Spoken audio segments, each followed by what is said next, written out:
À la sortie du bac, j'ai choisi la fac de sciences. Principalement, j'étais orienté d'abord vers la géologie. Ensuite, il y a toutes les thématiques d'eau, donc dans les sciences de l'eau qui me ont très vite intéressé.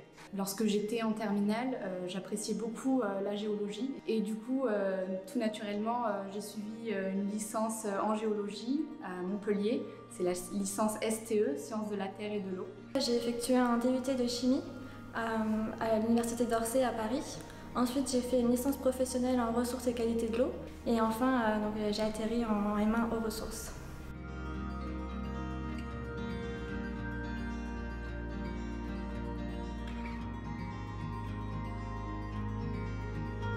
Ce qui m'intéresse dans cette formation, c'est tout ce qui est la qualité de l'eau, donc plus ce qui est quantitatif et qualitatif. J'ai toujours souhaité travailler dans l'environnement, notamment dans le contexte de crise climatique actuelle. Je me suis rendu compte que dans certains pays, il n'y avait pas l'eau au robinet de manière potable, etc. Et c'est ça qui m'a poussée à me poser des questions par rapport à l'accessibilité à l'eau et à me diriger vers ce domaine-là pour mes études. J'aimais bien la dimension risque qu'il pouvait y avoir, qui était abordée à Montpellier.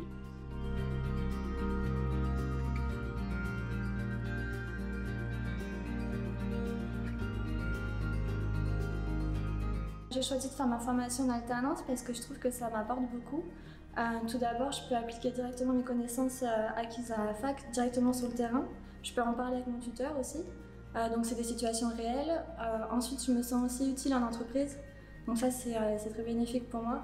Et ça me permet aussi d'avoir une rémunération à côté. J'ai fait ma dernière année de master en alternance chez Antea Group. Et ensuite, Antea Group m'a proposé un CDD directement après mon master. Le fait de faire le master en apprentissage, ça m'a permis de compléter les connaissances que j'étais en train d'apprendre au master et de les appliquer dans le cadre d'une entreprise, d'un bureau d'études. Ça m'a permis d'avoir une rigueur sur le terrain, une rigueur dans la rédaction des rapports.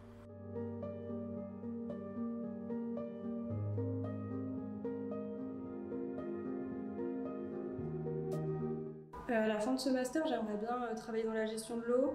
Pourquoi pas faire du bénévolat à l'international pour garantir l'accès à l'eau à tous. Donc à l'issue de ce master, j'aimerais faire un ingénieur hydrogéologue.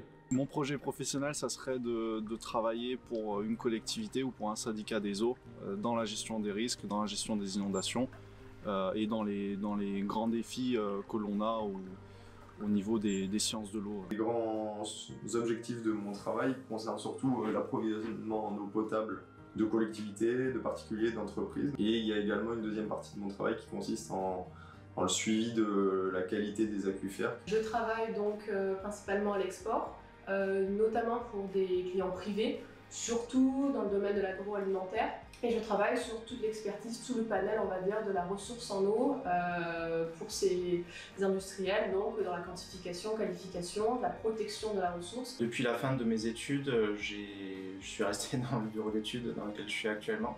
En fait, j'ai réalisé mon stage de Master 2 dans le bureau d'études actuel et j'ai été embauché dans la foulée.